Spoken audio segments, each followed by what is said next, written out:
नमस्कार मित्रांनो, परिवर्तन या चॅनलवर तुमचं सर्वांचं मनपूर्वक स्वागत. कसं आहे, आजकालच्या ऑनलाईनच्या जमान्यामध्ये एका क्लिकवर सगळ्या गोष्टी अवेलेबल आहेत. तुम्हाला माहिती आहे का, दोन कंपन्यांमध्ये व्यवहार कसे होतात ते? नॉर्मली काय असतं, एक कंपनी दुसऱ्या कंपनीला परचेस ऑर्डर पाठवते आणि पुढची जी सगळी जर्नी आहे ना, ती बऱ्यापैकी मॅन्युअल पद्धतीने होते. पण समजा त्या कंपनीकडे आपलं स्वतःचं ऍप असेल तर विचार करा, ही सगळी प्रोसेस किती फास्ट होईल. त्यात अॅक्युरेसी येईल आणि प्रोडक्टिव्हिटी सुद्धा वाढेल. तर मला भेटलेली असामान्य माणसं या शृंखलेतला आज 8वा भाग आपण प्रदर्शित करतो. तेजो बीज या मोबाईल ऍप्लिकेशनचे निर्माते, तेजो ईआरपी आणि एक्सपांडेड सोल्युशन या कंपनीचे सीईओ आदित्य अचरेकर आज आपले खास पाहुणे.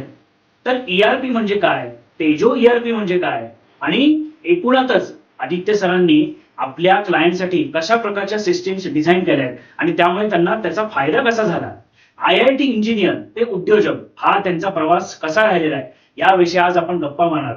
तर हा व्हिडिओ शेवटपर्यंत नक्की बघा, कारण तुमचं आयुष्य आणि तुमचा व्यवसाय दोन्ही बदलू शकतो. आदित्य सर, तुमचं मनपूर्वक स्वागत आमच्या चॅनलवर. मगाशी आपण तेजो ईआरपी बद्दल बोललो, तर मला तुमच्याकडनं पहिल्यांदा हे जाणून घ्यायचंय की तेजो ही संकल्पना काय? सो तेजोची संकल्पना अशी आहे की हम्म. तेजो म्हणजे तेजस्वी, बर. तेजोमय, हम्म. राईट. अंधाराकडून प्रकाशाकडे नेणारे. अच्छा. सो अशा तऱ्हेने आम्हाला एक आमच्या कंपनीसाठी संस्कृत नाव पाहिजे होतं, भारतीय संस्कृत नाव. बर. कारण ही जी सिस्टीम आहे ही पूर्णपणे आपण फ्रॉम स्क्रॅच आज आपण पूर्णपणे भारतात बनवलेली आहे, राईट. सो भारतीय नाव ह्याला असणं हे खूप महत्वाचं होतं आमच्यासाठी. बर. आणि असा त्याचा उद्देश असायला पाहिजे होता की आम्ही तुम्हाला ग्रोथ कडे नेतो, आम्ही तुम्हाला प्रकाशाकडे नेतो, आम्ही तुम्हाला तेजस्वी बनवण्याकडे नेतो, जेणेकरून तुम्ही भारतातनं उदय होऊन तुमचा जगभरात प्रकाश पसरावा. ही संकल्पना आम्ही मनाशी धरून त्याचं नाव तेजो ईआरपी असं ठेवलं. जर याचं आपल्याला फुल फॉर्म करायचं झाला तर तेजो मीन्स टाइमली और thorough, okay. E means efficient, right, और effective. J means just in time. O means optimized, right. अच्छा. सो थरो और टाइमली म्हणजे काय, तर तुम्हाला पूर्णपणे एक तुमची ऑर्गनायझेशन चालवण्यासाठी जे काही तुम्हाला टूल्स लागणार आहेत ते तुम्हाला एकत्र मिळतात, थरो, जेणेकरून तुम्ही ग्लोबली कॉम्पीट करू शकता. E means efficient, efficient in the sense तुमच्याकडचा कितीही हाय क्लास लो क्लास माणूस जरी त्याच्यावरती बसवला तरी it should work, right. It should work efficiently and it should give you efficient result. Just in time म्हणजे काय की तुम्हाला जेव्हा केव्हा काही काही गोष्टींची गरज आहे, आम्ही त्याला कॉन्फिगरेबल सिस्टीम म्हणतो. सो तुमचं कॉन्फिगरेशन हे तुम्हाला जस्ट इन टाइम करता आले पाहिजे, so that your business processes can keep on growing, keep on changing. Okay. आणि सिस्टीम तुम्हाला बदलायची गरज नाही पडली पाहिजे, right. O means optimized, right. So perfectly optimizing your resources is something तेजोचा आपण एक अच्छा फुल फॉर्म केला तर तो तसा पण आपण विचार करू शकतो. म्हणजे थोडक्यात हे एंड टू एंड सोल्युशन तुम्ही तुमच्या Exactly. क्लायंटला देताय, बरोबर, तेजोच्या निमित्ताने. बरोबर. पण मग हे तेजो आता रिसेंटली इन्व्हेंट केले तुम्ही? हो, व्हेरी रिसेंटली इन्व्हेंट. कारण अगेन एखादं नाव सुचणं आणि ते अप्रोप्रिएट असणं आपल्या बिझनेससाठी ही खूप मोठी जर्नी आहे. अच्छा. राईट. तर त्याच्यामुळे आम्ही त्याला वेळ घेतला मुद्दामून. आणि आता ही रिसेंटली आपण फॉर्म केलेली कंपनी किंवा तुम्ही ब्रँड म्हणू शकता त्याला, तो आहे. म्हणजे त्या पद्धतीने ते पोझिशन होणार थोडक्यात. पण मग आता हे तेजो बीज जे मोबाईल ऍप्लिकेशन हे पण तुम्ही काहीतरी नवीन चेंजेस करण्यासाठी केलंय, तर हे कोणासाठी आहे आणि हे याचा फायदा कसा होणार आहे? आम्ही बऱ्याच प्रोडक्ट बेस्ड कंपनीज आणि डिस्ट्रीब्युटर्स यांच्याबरोबर आम्ही काम करतोय. सो एक जो गॅप आम्हाला लक्षात आला मार्केटमधला तो असा होता की ह्या ज्या कंपनीज आहेत त्या सध्या त्यांचं डिस्ट्रीब्युशन चॅनल किंवा त्यांचे जे ऍक्च्युअली कस्टमर्स आहेत त्यांना केटर करण्यासाठी रिसोर्सेस म्हणजे मॅनपॉवर, राईट, त्या मॅनपॉवरला लागणारी इन्फ्रास्ट्रक्चर,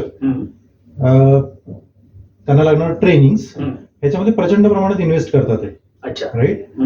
पण हा जो सगळा त्यांचा जर्नी आहे हा सगळा टिपिकल ट्रॅडिशनल पद्धतीने चालू आहे. म्हणजे कसं की आता तुम्हाला बिझनेस म्हणजे तुमचं प्रोडक्ट लाखो लोकांपर्यंत पोहोचवायचे. तर तुम्ही काय करता की तुम्ही डिस्ट्रीब्युटर्स नेमता, तुम्ही डीलर्स नेमता, राईट. मग त्याच्या खाली रिटेलर्स असतात आणि मग शेवटी तुमचा एंड कस्टमर असतो. आता ह्या संकल्पनेमध्ये तुम्हाला ह्या सगळ्या लोकांना केटर करण्यासाठी एक तर इन्फ्रास्ट्रक्चर खूप चांगल्या स्ट्रॉंग पद्धतीने बिल्ड करावं लागतं आणि खूप लोक त्याला लावावे लागतात की हे लोक यांना कॉल करतील, यांना रिक्वायरमेंट विचारतील, मग ते लोक त्यांना रिक्वायरमेंट देतील, त्यांची ऑर्डर प्लेस करतील, राईट. मग त्याच्यानंतर ते फॉलोअप्स घेतात की माझी ऑर्डर कुठपर्यंत आली, कधी पोहोचणार आहे, मला कधी मिळणार आहे. सो ह्या सगळ्या गोष्टींचा विचार करता आपण जर ह्याला टेक्नॉलॉजिकली ट्रान्सफॉर्म करू शकलो, सो ह्यांचा बिझनेस जो आहे almost 25 to 30% of the business can be automated. इथं रिसोर्सेस आपल्याला खूप कमी करता येतात किंवा त्या इफिशियंट कामांवरती जास्त लावता येतात. कोणाचा तरी फोन घेणे आणि त्याला सांगणे की मला तुझी ऑर्डर कधी पोहोचणार आहे, it's non value added activity. अच्छा, राईट. तर त्याला व्हॅल्यू ऍडेड तुम्ही कसं करू शकता की तुम्ही जर समजा जसं तुम्ही तेजोबीज घेतलं, राईट, तुम्ही तेजोबीजचा प्लॅटफॉर्म जर तुम्ही सबस्क्राईब केला तर तुम्हाला एक B2B e commerce mobile application मिळतं जे तुमच्या ERP वरती सेटिंग आहे. सो तुमच्या ERPतला स्टॉक हा तुमच्या डिस्ट्रीब्युटरला, डीलर्सना सगळ्यांना रिअल टाइम दिसतो. अच्छा. सो मग त्यांना विचारायची गरज नाही की तुमच्याकडे हे मटेरियल आहे का, हा स्टॉक आहे का, आहे तर किती दिवसात मिळेल. ह्या सगळ्या गोष्टी तिथे इलिमिनेट होतात. म्हणजे फोन कॉल्स इलिमिनेट झाले, ईमेल्स इलिमिनेट झाले, मेसेजेस इलिमिनेट झाले. Okay okay, right. सो ते जे सेल्स वाले लोक आहेत they can focus on bringing new people on board अच्छा, rather than catering to the existing customers. Okay okay okay. बरं, ह्याच्यात तुमचा जर फेस असेल तर लोकांचा काही वेळेस रेजिस्टन्स असतो किंवा काही वेळेस कम्फर्ट असतो, राईट. की मला तुमच्याशीच बोलायचं, मला दुसऱ्याशी बोलायचं नाही. पण तुम्ही जर ती अख्खी सिस्टीम फेसलेस केली तर तुम्ही कोणाशी बोलताय त्याशी काही घेणं देणं नाही, तुम्ही सिस्टीमशी बोलताय, right. And system is actually giving you all the details. Okay. तुमचं सगळं tracking, order placement, everything becomes so smoothless. तुमचा बिझनेस हा 24/7 चालतो. अच्छा, बरोबर. सो आमच्याकडे असं स्टॅटिस्टिक्स आहे एक्झिस्टिंग कस्टमर कडनं की त्यांनी तेजोबीज जेव्हा इम्प्लिमेंट केलं त्याच्यानंतर ऑलमोस्ट त्यांचा बिझनेस जो आहे तो 25 to 30% ऑटोमेट झालाय. म्हणजे काय, तर त्यांना त्या सेल्सच्या चॅनलवरती त्यांना लोक बसवण्याची गरजच नाही. Business is automatically coming through their regular dealership networks. अच्छा. डीलरशिप वाले पण हॅपी आहेत, डिस्ट्रीब्युटर्स पण हॅपी आहेत, कारण त्यांना कोणाशी बोलायचं नाहीये, त्यांना रिअल टाइम सगळ्या गोष्टी मिळतात. राईट. त्यांचा बिझनेस फास्ट झालाय, त्यांचे कन्व्हर्जन्स फास्टर झाले. ओके. सो हा त्याचा एक रिपरकेशन किंवा तुम्ही रिपरकेशन म्हणण्यापेक्षा तुम्ही त्याचा कॅस्केडिंग इफेक्ट ज्याला म्हणू शकता की तुम्ही हॅपी आहात, तुमचा बिझनेस वाढतोय, तुमचे डिस्ट्रीब्युटर्स हॅपी आहेत, त्यांचा बिझनेस वाढतोय. राईट. त्याच वेळात आधीच्या वेळात जेवढं काम करत होते त्याच्या दुप्पट तिप्पट ते काम आज करू शकतात. Okay okay. So that is the benefit of तेजो ERP प्लस तेजो बिझनेस ऍप्लिकेशन. तुम्ही जे म्हणालात की स्टॉक तुम्ही रिअल टाइम बघू शकता, डीलरलाही दिसतो, कंपनीतल्या सीईओलाही तो दिसतो आणि एम्प्लॉईला पण दिसतो. पण बऱ्याचदा काय होतं सर, इंडस्ट्रीमध्ये आता तुम्ही पण बघितलं असेल की मॅन्युअली, म्हणजे आता एखादं रॉ मटेरियल आलं फॅक्टरीमध्ये तर त्याचं आपण जे GRN करतो आणि GRN केल्यानंतर मॅन्युअली तुम्हाला एंट्री करावी लागते आणि तिथं समजा आता ह्युमन एरर आला तर मग त्या केसमध्ये सिस्टीम कशी ठरू शकते? तिथेही आपण टेक्नॉलॉजीचा यूज करू शकतो. जसं आमच्याकडे we have also automated that process. आपल्याकडे काही अशा युनिक प्रपोजिशन्स आहेत किंवा ऍप्लिकेशन्स आहेत की ज्या तुमच्या त्या आलेल्या GRN ला रीड करून, आज AIMLचं खूप वार आहे, सो आम्ही पण त्याला युज करून त्याला इफेक्टिव्हली बिझनेसचे यूज कसं वापरू शकतो बरोबर ह्याच्यावरती विचार करून त्या ऍप्लिकेशन्स बनवलेले आहेत. सो तुमचं जेव्हा GRN होतं तेव्हा तुम्हाला सप्लायर आयदर तुमचा सप्लायर इनव्हॉइस देतो किंवा तो एक चालान देतो आणि त्या चालानवरती सगळी इन्फॉर्मेशन लिहिलेली असते जी घेऊन माणूस चूक करण्याचा संभव असतो.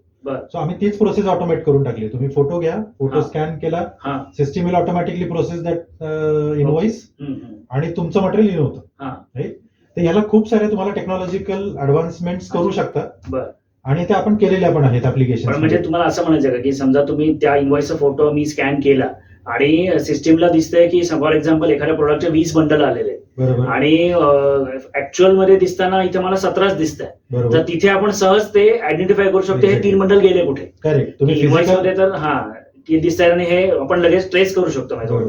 तुम्ही फिजिकल इन्व्हेंटरीला पण ट्रेस करू शकता. अगेन आपण IoTचा पण खूप सारा उपयोग करू शकतो. जे आपल्या तेजो ERP मध्ये इंटिग्रेटेड पण आहेत. बरोबर. कॅमेरेज असतात, सेन्सर्स असतात, याच्याने पण तुम्ही डिटेक्ट करू शकता. वेइंग स्केल्स असतात आजकाल ज्या you can connect with your systems. बरोबर आहे. सो मग ह्याच्या थ्रू पण तुम्ही गोष्टी कंट्रोल करू शकता की कुठं चूक होण्याची संभावना आहे. बरोबर आहे. तिथं माणसाला सुधारवण्यापेक्षा तुम्ही सिस्टीम लावा ओके. जेणेकरून चूकच होणार नाही. बर. राईट.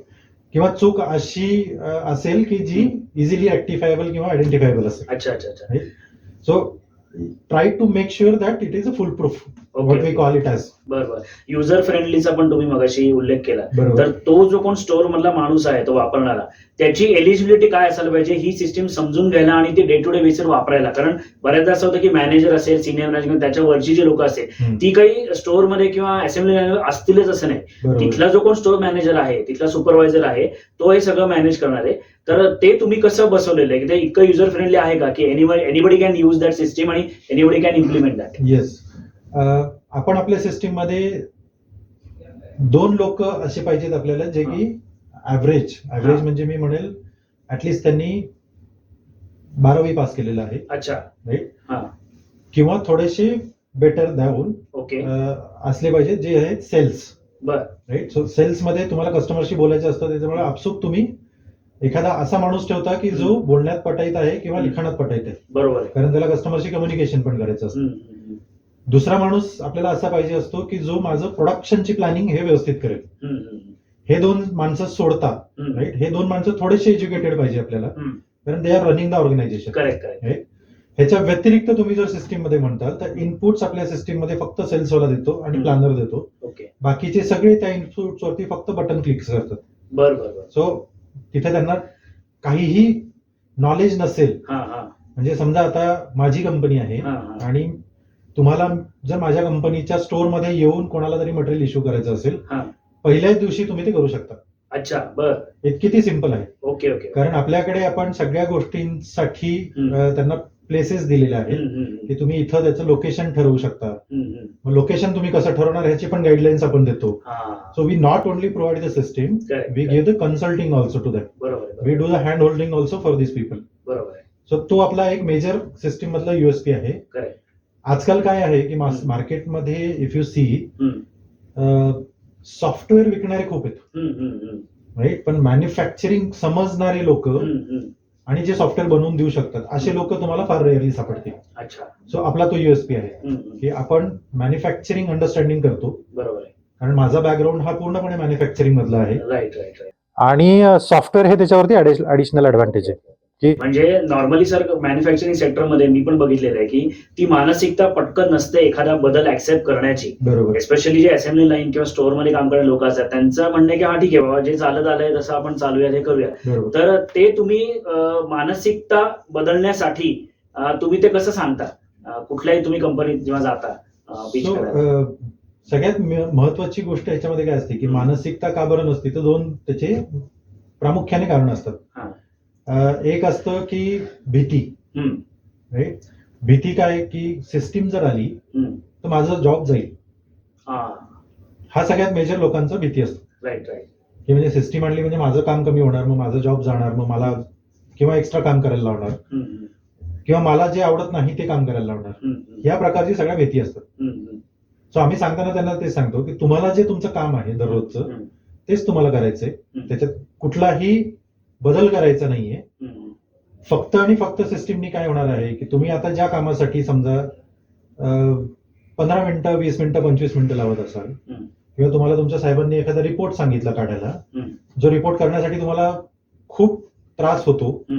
खूप ठिकाणाहून तुम्ही तुमच्या वहीमध्ये लिहून ठेवलेलं असतं, एक्सेल शीट्स मध्ये लिहिलेलं असतं, तुम्ही तुमच्या मे बी डॉक्युमेंट मध्ये कुठेतरी लिहून ठेवलं असं, मोबाईलवरती कुठेतरी लिहून ठेवलं असं. हे सगळं तुम्हाला हुडकायचंय आणि हा सगळा हुडकून तुम्हाला डाटा तयार करायचा. राईट. आणि तो अॅक्युरेट पण असला पाहिजे. बरोबर. कारण कंपनी तुमच्या डाटावरती डिसिजन्स घेणार आहेत, फ्युचरचे डिसिजन्स घेणार. सो तो डाटा पण अॅक्युरेट असला पाहिजे जेणेकरून तुमची कंपनी ग्रो झाली पाहिजे. सो हे जे प्रॉब्लेम्स आहेत हे तुम्हाला हेल्प करतं सिस्टीम कशा तऱ्हेने, तर तुम्ही जो डाटा मॅन्युअली लिहिताय तो फक्त तुम्हाला सिस्टीम मध्ये येतोय. अच्छा. राईट. आणि तो एकत्र येतोय, एका ठिकाणी येतोय, जेणेकरून तुम्हाला जर रिपोर्ट काढायची गरज पडली तर तो तुम्ही कधी पण काढू शकता. बरोबर. राईट. तुम्हाला अॅक्युरेट रिपोर्ट मिळणार आहे, तुम्हाला लक्षात ठेवायची गरज नाही. सो हे सगळे त्याचे benefit. System is never meant to replace a person. Right. Right. System is always meant to support a person. So हा मेजर डिफरन्स आहे, हा त्यांना समजून सांगावा लागतो. अच्छा अच्छा. मग त्यांची भीती कमी होती. हम्म. आता दुसरा भाग असतो रेजिस्टन्स. राईट. रेजिस्टन्स कशामुळे असेल तर अगेन 2 रिझन्स. हम्म. मला माहिती नाही म्हणून एक रेजिस्टन्स असतो. नवीन काही शिकण्याची लोकांना तशी नसते. स्टेटस क्यू असं म्हणतो ना आपण, हा, हा, हा. की जसं आहे तसं चालू देत, चालू. हम्म. तर ते करण्यासाठी, तो चेंज आणण्यासाठी मानसिकता पहिले बदलावं. हम्म. मग ते आम्ही त्यांना सांगतो की हा चेंज तुमच्यासाठी का बरं गरजेचा आहे. हम्म. अगेन टेक सिम्पल एक्झाम्पल्स, की आपण आधी पायी फिरत होतो, हम्म. मग सायकल आली. Hmm. Right. Cycle never replaced anything. Correct. Right. तुम्हाला त्यांनी ऍड केलं, काय ऍड केलं तर तुम्ही पायी जायला जेवढा वेळ लागत होता त्याच्यापेक्षा फास्टर तुम्ही आता सायकलवरती जाऊ शकता. करेक्ट. करेक्ट. राईट. हम्म. सायकल नंतर 4 व्हीलर आली, टू व्हीलर आली, 4 व्हीलर आली. Right. राईट. तर ते it is adding you. Right. It is never replacing your legs. Correct. Correct. Correct. तुमच्या लेग्स ना कोणीच काढून टाकलेलं नाहीये, देवानी पण त्याला काढलेलं नाहीये. हो हो. सो तसंच सेम वे हम्म. तुम्ही हा विचार करा की मला एक सिस्टीम हेल्प करते to run faster. Hmm. Right. To give accurate result. Hmm. Right. जेणेकरून माझीच कंपनी ग्रो होणार आहे. माझी कंपनी ग्रो झाली तर मी ग्रो होणार आहे. बरोबर आहे. कारण शेवटी कंपनीला तुम्ही रिसोर्स म्हणून याचं खूप जरुरी असतं. करेक्ट. ह्युमन शिवाय काहीच होऊ शकत नाही. राईट. राईट. म्हणजे आजकाल AIML पण आपण म्हणतो. AIML मध्ये पण basically input has to be given by somebody. Right. Right? Somebody has to give inputs. Then only the system will behave according to that and give you some results. So त्याच्यामुळे तुमचा job कुठंच जात नाहीये. Right. तुमचा जो skill आहे तो कुठंच जात नाहीये. तुमचा स्किल ऍक्च्युअली एनहान्स होतोय. तुम्ही चांगला विचार करू शकता. जो विचार करायला तुम्हाला आतापर्यंत वेळ नव्हता त्या विचारांवरती तुम्हाला वेळ घालवायची संधी मिळते. सो हे सगळे त्याच्यातनं बेनिफिट्स असतात. हे जर तुम्ही समजून सांगितलं टीमला तर it helps them a lot. Correct. Correct. आणि बरेचदा काय असं असतं की बरेच लोक, म्हणजे मी म्हणेल की some of the people from this kind of mindset they are not fit for your organisation. Right. If they are too much resistance to something. Correct. Correct. because of maybe their capacity, maybe because of their capability, or because of something else. Right. Right. So system implementation will help you to identify such kind of peoples who are hampering your organization growth. आणि मग तुम्ही त्यांना त्याप्रमाणे तुम्ही either त्यांना train करू शकता किंवा चेंज करू शकता किंवा रिप्लेस करू शकता. अच्छा. So it helps also organization. Okay. Right. तर त्याच्यामुळे लोकांनी हा विचार करणं सोडून द्यावा की ह्याच्यात माझं नुकसान आहे, ऍक्च्युअली ह्याच्यात माझा फायदा आहे. या अनुषंगाने एक आता मनात शंका निर्माण झाली की ERP आणि SAP हे दोन्ही समानार्थी शब्द आहेत का दोन्ही सिस्टीम्स परत वेगवेगळ्या आहेत? याचा नेमका फरक आपण कसा शोधू शकतो? ERP म्हणजे काय ते मी थोडक्यात समजून सांगतो. ERP म्हणजे एंटरप्राइज रिसोर्स प्लॅनिंग. सो एंटरप्राइजचे रिसोर्सेस काय काय असतात? Man first, second machine, third material, fourth money. Right. ह्याला प्लॅन कसं करणार तुम्ही so that you are effectively utilising the resources. Right. Right. So हे सगळ्यात महत्वाचं आहे आपल्याला समजून घेणं की हे 4 ज्या गोष्टी आहेत त्या मिळून ऑर्गनायझेशन तयार होतं. सो बेसिकली मी म्हणत होतो की मॅन, मटेरियल, मशीन आणि मनी या 4 इम्पॉर्टंट गोष्टी आहेत ज्या आपल्याला मॅनेज करायच्या असतात effectively. Right. So that we can actually take out maximum out of them and grow the organization. Correct. Correct. प्रत्येक वेळेस I cannot pump money. Right. I cannot hire more manpower. So I need to actually utilize my capacity. Okay.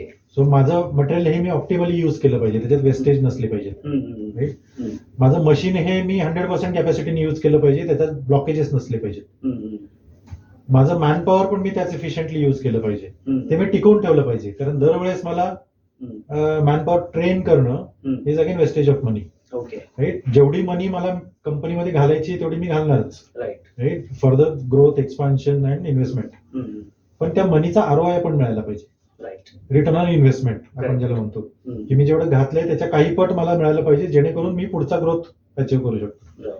So ह्या सगळ्या गोष्टी करण्यासाठी तुम्हाला ERP लागतं. आता तुम्ही जो क्वेश्चन विचारला की SAP आणि ERP ह्याच्यातला डिफरन्स काय, तर SAP ही कंपनी आहे. अच्छा. SAP is a company. Okay. ही जवळपास 50-55 वर्ष जुनी कंपनी आहे. Who are pioneers in ERP. Okay. Okay. Okay. Right. म्हणजे ह्याच्या आधी एक पीपलसॉफ्ट नावाची कंपनी होती ज्यांनी ऍक्च्युअली ERP सुरू केलं. They were the inventors of the ERP. Okay. SAP came later on, but SAP became so strong and so methodical and so process oriented. मागची काही वर्ष Become bigger. मागची काही वर्ष आपण हे सॅप ERP सॅप इतकं ऐकत गेलो की ते झेरॉक्स सारखं झालं की ते ते Xerox आता सारखं झालं. आता ते लक्षात आलं की बाबा हे दे आर द पायोनियर्स किंवा they have come up to develop बरोबर. This system. So तुम्ही बरोबर एक्झाम्पल दिलं की झेरॉक्स सारखं झालंय. Correct, Xerox correct. Is a company. Xerox is a company. Xerox is not a काय म्हणता येईल त्याला, ते प्रोसेस आहे. हा हा हा झेरॉक्स करणे ही प्रोसेस आहे, पण त्यांनी नाव पण तेच ठेवल्यामुळे नाव it has become synonym. Correct similarly SAP is a ERP company. They provide ERP solution. Right. Okay. आता ERP मध्ये पण ERP just small portion of the whole ecosystem. हा एक सप्लाय चेन नावाचा एक खूप मोठा विषय आहे, ज्याच्यामध्ये ERP plays a vital role in terms of managing your manufacturing operations. Supply chain मध्ये अजून बरंच काही काही गोष्टी येतात. बरोबर बरोबर करेक्ट. मला आता हे सांगा सर की एक्सपांडेक्स सोल्युशन ही आता तुमची जी कंपनी आहे याचा जन्म कसा झाला, म्हणजे तुम्हाला कधी असा तो कुठला पॉइंट होता की जिथे तुम्हाला वाटलं की आता मी I should form my own company. याच्यात थोडीशी इंटरेस्टिंग स्टोरी आहे. थोडं मी बॅक घेऊन जातोय, कारण अगदी, एक 20 वर्ष. ओके. सो मी जेव्हा IIT मधनं पासआउट झालो तेव्हा माझा कॅम्पसचा जॉब होता TVS Motors. So TVS Motors सगळ्यांना माहिती आहे की तिथं टू व्हीलर मॅन्युफॅक्चरिंग होतं. मी जेव्हा तिथे जॉईन झालो तेव्हा टू व्हीलरच फक्त मॅन्युफॅक्चरिंग होतं. ओके. त्यांच्या एका ऍडव्हान्स इंजिनिअरिंग ग्रुप नावाच्या ग्रुपमध्ये मी जॉईन झालो. बरं. So what that was working on the future products what the company was supposed to bring in next 5 years. So fortunately तिथं मला TVS King नावाची जी रिक्षा आहे, ऑटो रिक्षा आहे, 3 व्हीलर, त्याच्या स्टेअरिंग सिस्टीम वरती काम करायची संधी मिळाली. बरं. सो त्याच्या स्टेअरिंगचं सिस्टीमचं design development, vendor development, testing development, त्याच्या रिलेटेड 6 सिग्माच्या बऱ्याच कन्सेप्ट असतात, त्या सगळ्यावरती मला काम करायची संधी मिळाली. आणि त्यावेळेस मी जेव्हा वेंडर्स कडे जायचो, जेव्हा ते वेंडर्स डेव्हलपमेंट करायला जायचो, तेव्हा मला एक गोष्ट लक्षात आली की ह्या लोकांना SAP अफोर्ड करणं शक्य नाही. 2 गोष्टींमुळे. एक तर भले त्यांचे पैसे देण्याची कॅपॅबिलिटी असेल पण रिसोर्सेस मिळत नाहीत. म्हणजे तुम्ही जो क्वेश्चन आधी विचारला होता की ह्याला रन करण्यासाठी काय रिसोर्सेस लागतात, तर SAP ला रन करण्यासाठी तुम्हाला ट्रेन रिसोर्सेस लागतात, which should be trained in SAP modules. तर मग ह्या लोकांना ते शक्य नाहीये, कारण त्यांना त्या टाईपचे रिसोर्सेस मिळणं अवघड आहे आणि त्या टाईपची त्यांना इन्व्हेस्टमेंट करणं अवघड. सो तो एक विचार कायम डोक्यात होताच की what we can do differently for this people.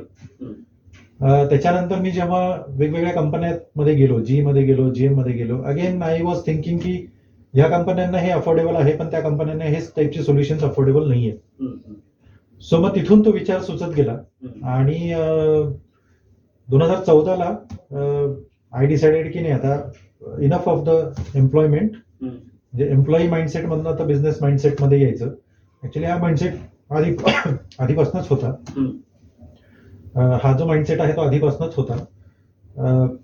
2014 उजाडला त्याला मूर्त स्वरूप यायला. कारण एक कम्फर्ट असतो एक जॉबमध्ये आणि नोकरीमध्ये आणि बिझनेस करण्यात, हा एक totally different ball game all together. Correct.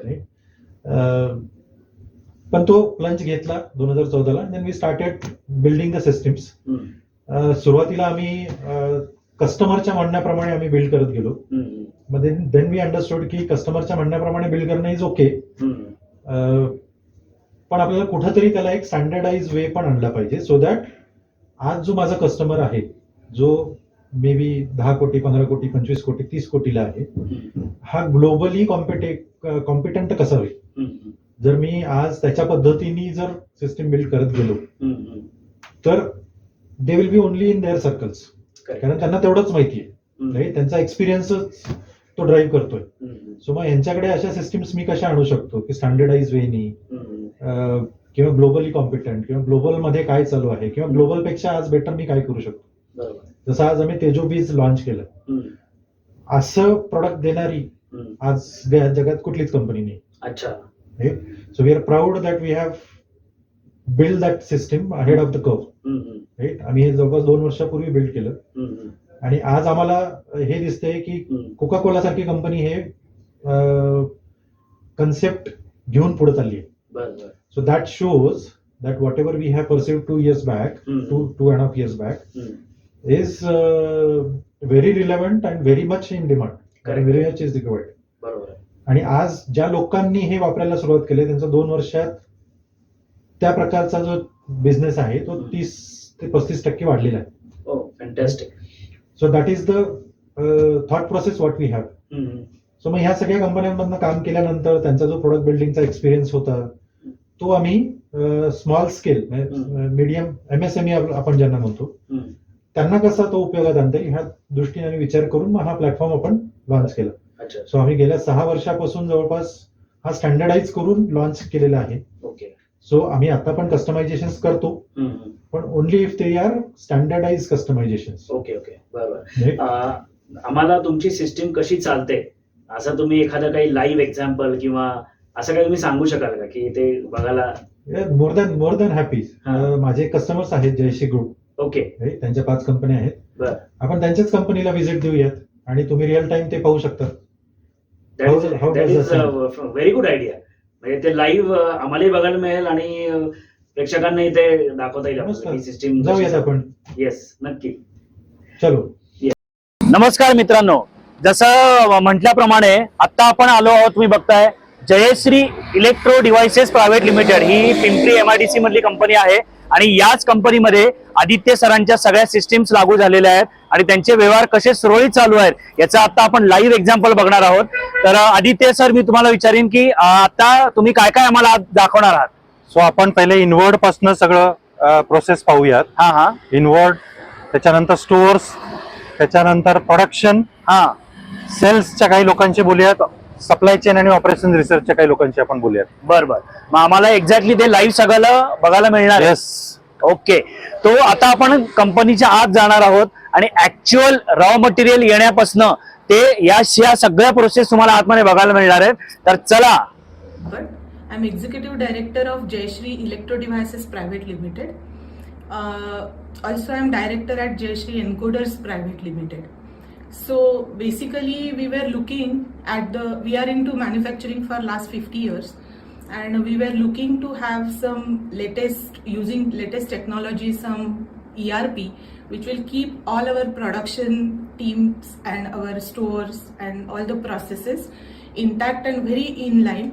But the search for the good system was not through for last say 5 years. But after that, we met Expandex team maybe 4 to 5 years back, and we were looking for the good ERP, which we discussed with them. So it was a good process, starting from the project requirements and development and implementation.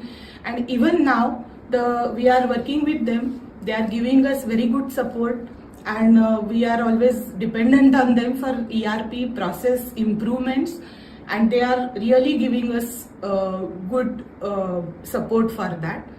So basically, having lots of ERP systems outside, like available, starting from SAP to any customized ERP.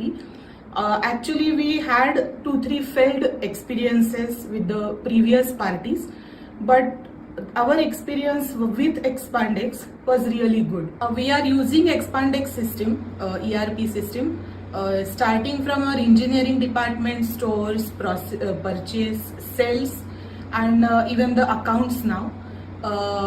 We have found it very helpful with the improving of our productivity. Getting all the reports, all the data in hand very instantly, and we wish to work with Expandex for longer time. We are very sure that they'll give us good support, and wishing Expandex team a very good future, very good all the best wishes for their future endeavors. आता तुम्ही बघत असाल तर आम्ही आलो आहोत assembly डिपार्टमेंटमध्ये आणि आपल्या बरोबर आहेत अजय पालवे सर. नमस्कार. मला तुम्ही फक्त सांगा की आदित्य सरांची जी सिस्टीम तुम्ही आता वापरताय तर त्याचा तुम्हाला डे टू डे जे काही तुमचे ऑपरेशन्स आहेत त्याचा कसा फायदा होतो? ऍक्च्युली ज्यावेळेस सिस्टीम होती त्यावेळेस आम्हाला सगळं जे होते कामं ते आमचे पर्सन डिपेंडेंट होते, म्हणजे त्याच्यामध्ये ह्युमन एरर वगैरे येत होत्या. तर आता जे आमचे पर्सन डिपेंडेंट जे काम होते आता आम्ही सिस्टीमवरती टाकले. बरं, सिस्टीम आम्हाला सगळ्या गोष्टींमध्ये हेल्प करते. आम्ही रिक्वेस्ट रेज करतो मटेरियल इश्यू करण्यासाठी वगैरे. अच्छा, आपले हिस्टोरिकल डेटा पण आपण सिस्टीमवरनं घेऊ शकतो. म्हणजे ह्युमन एरर येत होत्या त्या सगळ्या ऑक्युपाईड होऊन म्हणजे कमी होऊन आपल्याकडे आता सिस्टीम डिपेंडन्सी आल्यामुळे एररलेस काम आपल्याकडे ऍक्युरसी वाढली आता. पण म्हणजे काम फास्ट होतं सर काम फास्ट पूर्वीपेक्षा. हो, आणि अॅक्युरेसी पण वाढली. हो, ऍक्युरसी पण वाढली. Okay okay. आणि कुठलाही रिपोर्ट तुम्ही बघू शकता. कुठलाही रिपोर्ट आपण ऍट अ टाइम आपण ERP मध्ये हिस्टोरिकल रिपोर्ट आपण कधी पण बघू शकतो. बरं. सो आता ज्यावेळेस आपल्याला प्रोडक्शन प्लॅनिंग करायचं असतं त्यावेळेस आपण प्रोडक्शन प्लॅनिंग मध्ये जातो. शेड्यूल मध्ये जाऊन जस्ट आपण आपल्याला जो टाईप पाहिजे असेल तो आपण टाईप करतो, त्याची क्वांटिटी टाकतो आणि त्याची आपण रिक्वेस्ट इझिली आपण त्याची रेज करू शकतो. शिंदे सर नमस्कार. आणि नमस्कार सर. तुमचं खूप खूप स्वागत आमच्या परिवर्तन क्रिएशन्स या चॅनलवर. तर जसं आता आदित्य सरांची सिस्टीम ERP सिस्टीम तुम्ही गेले काही वर्ष वापरताय, तर मला सांगा डे टू डे तुमच्या ऑपरेशन्समध्ये तुम्हाला कसा फायदा होतोय, कामं सुरळीत होत आहेत का, त्याबद्दल जरा थोडंसं सांगा. सर आम्हाला आदित्य सर म्हणण्यापेक्षा एक्सपांड एक्स म्हणून हो. जी त्यांची कंपनी आहे राईट. या कंपनीकडनं आम्हाला त्यांनी ERP कस्टमाइज करून दिलेली आहे. तर याच्यामुळे आम्हाला फायदा असा होतो की आमचं sales department, purchase department, store department, planning, engineering सगळ्यांना ह्या ERP मधनं ज्या काही माहिती त्वरित हवी असेल ती लागलीच उपलब्ध होऊ शकते. बरोबर आहे. आणि आम्हाला सरांच्या म्हणजे एक्सपांड एक्सने ERP अशी डेव्हलप करून दिलेली त्यामुळे आम्हाला की ERP मधला स्टॉक, फिजिकल स्टॉक याच्यावर बऱ्यापैकी आमचा कंट्रोल आलेला आहे. ओके. दुसरी गोष्ट की त्वरित आम्हाला जर काही माहिती हवी असेल म्हणजे आमचं सेल्स डिपार्टमेंट आहे, कस्टमर कडनं काही जेव्हा एन्क्वायरी येते तर ते लागलीच ऑनलाईन सिस्टमवर चेक करू शकतात की बुवा ह्या प्रॉडक्ट ह्या कस्टमरने आपल्याला किती वेळा ऑर्डर मागितली आहे, आपण कधी देऊ शकतोय. पण त्यांना सेल्स नुसते सेल्सच नव्हे तर त्यांना स्टोअर, प्लॅनिंग वगैरे ह्या सगळ्या गोष्टी ERP मधनं लागलीच उपलब्ध होत आहेत.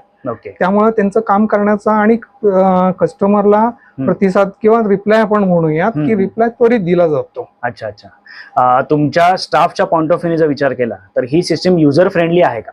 सर भरपूर म्हणजे आम्हाला त्या सिस्टमचा पुरेपूर उपयोग होतोय. अच्छा. आणि सरांनी जे काही रिपोर्ट्स करून दिलेले आहेत म्हणजे एक्सपांड एक्सनी जे काही रिपोर्ट्स करून दिलेले आहेत ते आम्हाला म्हणजे फार युजर फ्रेंडली वाटतात. बरं. की त्यामुळे आम्हाला कसं आहे की काही गोष्टी आम्ही त्वरित मॅनेजमेंटला म्हणा, कस्टमरला म्हणा, आम्ही त्याला त्वरित रिप्लाय देऊ शकतो. अच्छा. हा आमच्यासाठी फार मोठा फायदा आहे. बरं. आणि कुठल्याही मॅन्युफॅक्चरिंग कंपनीसाठी ही सिस्टीम आयडियल आहे का? नक्कीच सर. माझं तरी मत आहे की उलट मॅन्युफॅक्चरिंग कंपनी ह्या सिस्टमला व्यवस्थित जर वापरलं तर त्यांना पुरेपूर त्याचा फायदा होणार आहे. ओके. आणि सगळ्यात महत्वाचं म्हणजे एक्सपांड एक्स कडनं आम्हाला डे टू डे ऑपरेशन मध्ये ज्या काही अडचणी येतात वगैरे आम्ही एक व्हॉट्सअप ग्रुप बनवलाय. त्याच्यामध्ये आम्ही व्हिडिओ टाकतो, आमचे प्रश्न मांडतो आणि त्याच्यावर आम्हाला त्वरित त्या दिवशी त्यांच्याकडनं रिस्पॉन्स येतो आणि आमच्या अडचणी सोडून दिल्या जातात. ओके. म्हणजे नुसतं फोन कॉलच नव्हे, आम्ही व्हिडिओ किंवा व्हॉट्सअपच्या माध्यमातून आमच्या अडचणी सोडवू शकतो. ओके. हा सगळ्यात आमच्यासाठी फार मोठा फायदा आहे. निश्चित. खूप खूप धन्यवाद सर. येस सर, तुम्ही धन्यवाद. उत्तम याचा फीडबॅक दिलेला आहे आम्हाला. Okay, thank you sir. Thank you.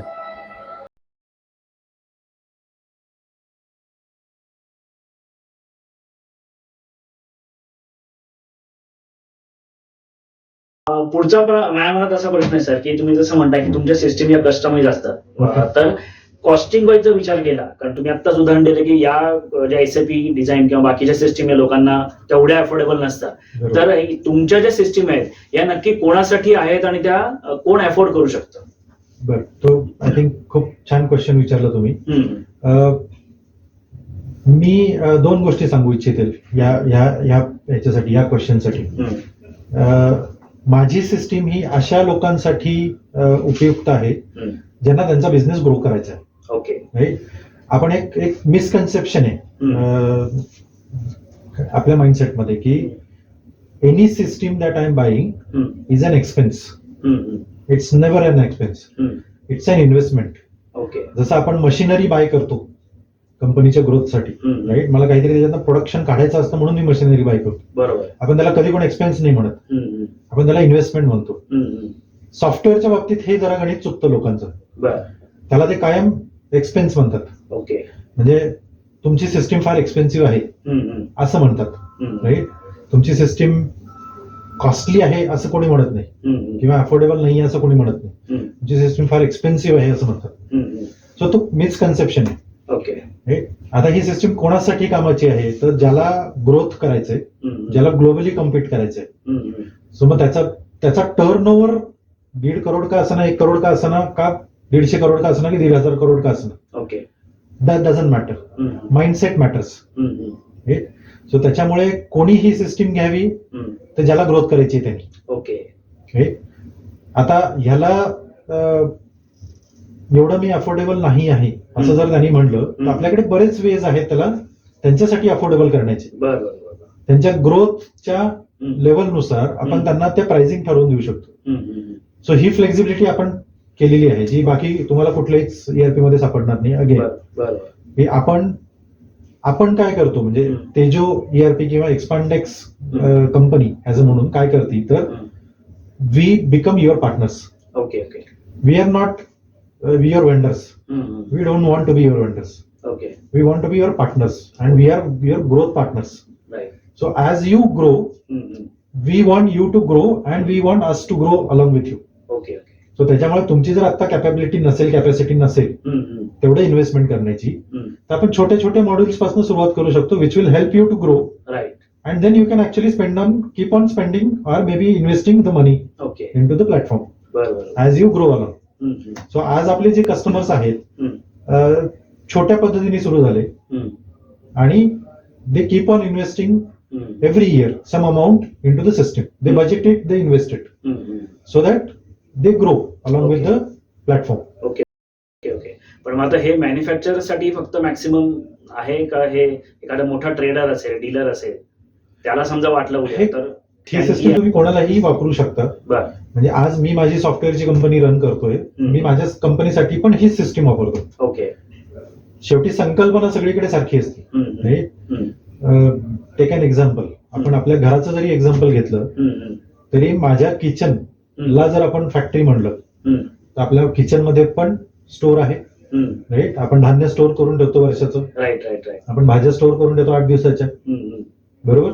So त्याला एक्सपायरी म्हणून 8 दिवसाच्या स्टोर करून ठेवतो. धान्याला एक्सपायरी तेवढी नाहीये म्हणून वर्षभराचं स्टोर करून ठेवतो. राईट.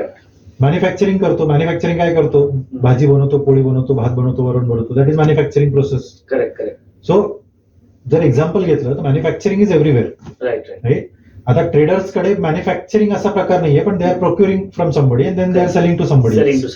पण ह्या प्रोसेसमध्ये पण तुम्हाला ERPची खूप गरज लागते. याला आता 2 लेग असतात अजून ERPला. एक असते पहिले CRM, which is customer relationship management. बरोबर. जिथे तुम्ही कस्टमर काय मागतोय, त्याच्या इन्क्वायरीज काय आहेत, त्याचे कोटेशन्स काय आहेत, मी त्याच्याशी काय बोललो, मी त्याच्याबरोबर काय डील केली, मी त्याच्याबरोबर काय निगोशिएट केलं, ही सगळी इन्फॉर्मेशन तुम्ही कॅप्चर करता. That flows into your order. याच्यावर तुम्ही ऑर्डरचं फोरकास्टिंग करू शकता, प्रोडक्शनचं फोरकास्टिंग करू शकता. So there the ERP comes into picture. याच्यानंतर जेव्हा मी एखादी गोष्ट विकतो, राईट, त्याच्यानंतर आफ्टर सेल सर्व्हिस असतो. करेक्ट. राईट. सो आपल्याकडे इथपासून अंतापर्यंत वी हॅव मॅनेज्ड एव्हरीथिंग. याच्या पुढेही अजून बऱ्याच गोष्टी ज्या मी म्हटलं की सप्लाय चेन मध्ये ज्या मोडतात. बरोबर. तर त्याच्यासाठी पण आपल्याकडे प्लॅटफॉर्म्स आहेत, त्याच्यासाठी पण मॉड्यूल्स आहेत आपल्याकडे. ओके. सध्या AIचं युग आहे. पण बघतोय सगळीकडे कंटिन्यू AI. तर AIनी अजून आयुष्य फास्ट झालंय. होणारे येणाऱ्या काळामध्ये रोबोटिक्स आलेले, सगळं आलेले. तर आपल्या सिस्टीम मध्ये काही AI टूल्स तुम्ही वापरले आहेत का, किंवा समजा तुम्हाला कोणी सांगितलं की बाबा अशा प्रकारचे AI टूल्स आम्हाला डेव्हलप करून द्या, तर तशी काय हेल्प तुम्ही करू शकता? आपण आपले टूल आपल्या सिस्टीम मध्ये AIचा खूप युज केलेला आहे. AI पेक्षा मी म्हणेल मशीन लर्निंगचा खूप युज केलेला आहे. Machine learning is different than AI. पहिल्यांदा मशीन लर्निंग करावं लागतं. म्हणजे काय मशीन लर्निंग म्हणजे काय, की तुम्ही एखादी अल्गोरिथम लिहून ठेवलेली आहे, त्या अल्गोरिथमला जर मी वेगवेगळ्या प्रकारे डाटा दिला तरी त्या अल्गोरिथमनी मला अपेक्षित असा रिझल्ट दिला पाहिजे. अच्छा. तर त्याला आपण मशीन लर्निंग म्हणतो. अगेन मी तुम्हाला खूप प्रॅक्टिकल एक्झाम्पल देईल. आपण चालायला शिकतो लहानपणी, right, that is machine learning. Okay. आपण काय करतो की अगदी रांगायला लागतो, राईट, पालथं पडतो, रांगतो, मग धरून उभं राहतो, आपल्याला कॉन्फिडन्स येतो, राईट. मग त्याच्यानंतर आपण चालायला लागतो, हम्म, मग हळूहळू पळायला लागतो, हम्म, हम्म, मध्ये पडतो, मग का बरं पडलो याचा अनालिसिस करतो हम्म, आणि मग आपण धावायला लागतो, हम्म, मग तिथं पडत नाही. हम्म, हे सेम प्रोसेस तुम्ही मशीन लर्निंग मध्ये करता. हम्म, तुम्ही आधी छोटासा डाटा घेता, बरोबर आहे. त्याच्यावरती तुमचे अल्गोरिथम लिहिता, हम्म, त्या अल्गोरिथमला तुम्ही अजून थोड्या मोठ्या डाटावरती ट्रेन करता, हम्म, तो डाटा सेट वाढवत वाढवत वाढवत वाढवत नेता, जेणेकरून अशी एक सिच्युएशन येते की हे अल्गोरिथम तुम्हाला किती व्हेरिएशन आले तुमच्या डाटामध्ये हम्म, ते एक प्रॅक्टिकल सोल्युशन देते. हम्म, हम्म, Okay?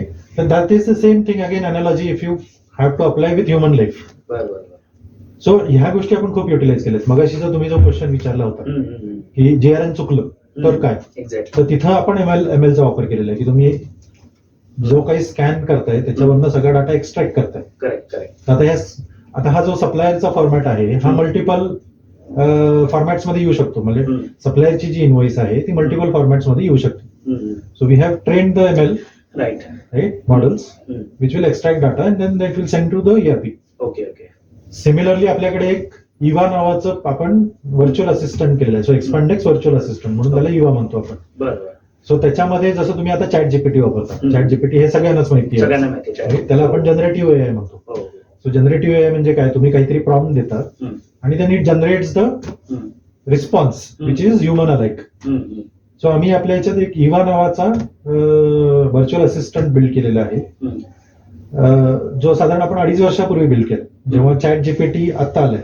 ओके. सो आपण again as I said we are tech driven company, we are futuristic company. Hmm, आपण हा 2.5 वर्षापूर्वीच बिल्ड केला, हम्म, ज्याच्यामध्ये तुम्ही तुमच्या ऑर्डरचा स्टेटस, तुमच्या स्टॉकचा स्टेटस, तुम्हाला जर फायनान्शियल डाटाचं अनालिसिस करायचं असेल तर तुम्ही जस्ट तिथे चॅट केल्यासारख्या कमांड्स टाका, हम्म, प्रॉम्प्ट्स द्या हम्म, की show me last 5 years comparison, okay.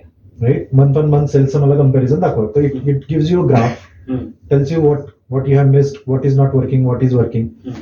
So ह्या गोष्टी आपण सिस्टीम मध्ये इन्कॉर्पोरेट केलेल्या आहेत. केलेले आहेत ऑलरेडी. बरोबर.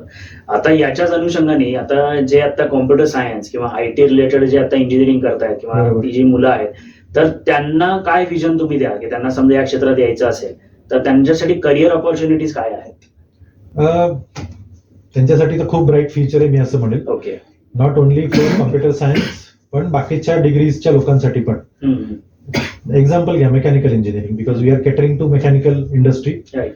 मेकॅनिकल इंडस्ट्रीच्या जर तुम्ही मुलांचा विचार केला तर they actually have a benefit. आजकाल त्यांना कॉम्प्युटर सायन्सच्या पण गोष्टी माहिती आहेत, प्रोग्रामिंग पण माहिती आहे आणि तुम्हाला मेकॅनिकलच्या गोष्टी पण माहिती आहेत. जर तुम्ही या दोघांचं संगम केला, जसं प्रॉब्ली आम्ही आमच्या कंपनीत केलं की माझं मॅन्युफॅक्चरिंग बॅकग्राऊंड आहे, सॉफ्टवेअर येतं, so we have actually made things possible with mechanical and with software. Correct. So असं जर त्यांनी विचार केला, नुसता सॉफ्टवेअरच्या मागे पळण्यापेक्षा त्यांनी मेकॅनिकल आणि सॉफ्टवेअर किंवा अच्छा. त्यांचं कोर इंजिनिअरिंग आणि सॉफ्टवेअर असा जर विचार केला तर ते आय थिंक सॉफ्टवेअरवाल्या मुलांपेक्षा खूप पुढे असतील. पुढे असते. Right?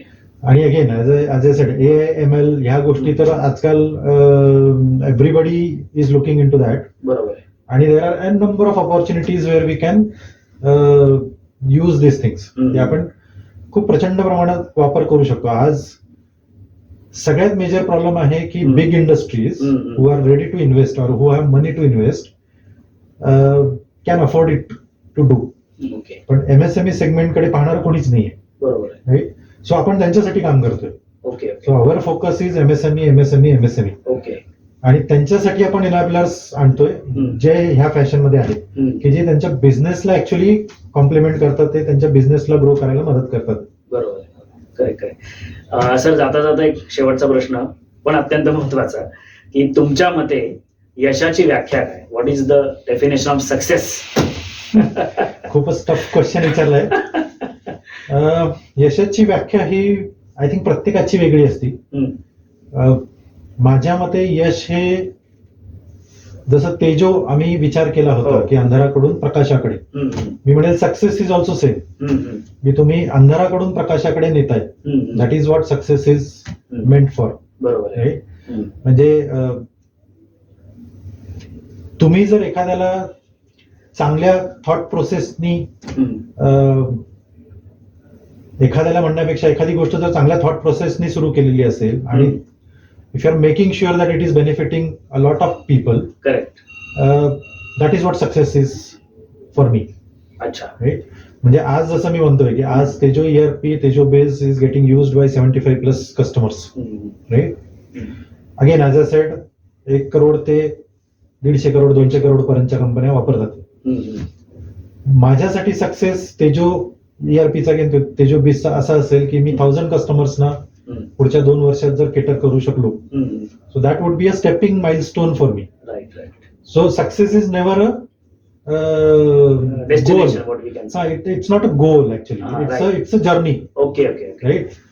आणि असं कधीच होत नाही की तुम्ही प्रत्येक जी गोष्ट करता हा ती सक्सेसच असली पाहिजे, म्हणजे ती 100% वर्कआउट होणारच. बरोबर बरोबर. Right? म्हणजे जसं आता तुम्ही म्हणला की चांगली थॉट प्रोसेसनी काहीतरी चेंज येणार आहे त्या लोकांच्या आयुष्यात. बरोबर. ज्या उक्तीवर आम्ही काम करतोय आता की परिवर्तन हे चांगलं, Exactly. हा चांगलं परिवर्तन घडवून आणणं बरोबर. हा सुद्धा एक प्रकारचा सक्सेसच म्हणता येईल. बरोबर Yes. बरोबर. खूप नव्याने अनेक गोष्टी कळल्या. म्हणजे मला कित्येक गोष्टी ERP SAP आतापर्यंत काहीच माहित नव्हतं. तुम्हाला भेटलो आणि त्या निमित्ताने हा पॉडकास्ट सगळा आपण प्लॅन करू शकलो. सो खूप खूप धन्यवाद तुमचे Yes. की बराच वेळ तुम्ही आम्हाला दिला. धन्यवाद. तर मित्रांनो, की हा संबंध व्हिडिओ ही मुलाखत तुम्हाला कशी वाटली आम्हाला कमेंट करून नक्की कळवा. पुन्हा एकदा आपण लवकरच भेटणार आहोत मला भेटलेली असामान्य माणसं या शृंखलेमध्ये अशाच एका खास व्यक्तीसह. आणि तुम्हाला काही आम्हाला सजेशन द्यायचे असतील तर त्याही तुम्ही कमेंटमध्ये नक्की देऊ शकता. पुन्हा लवकरच भेटू. धन्यवाद.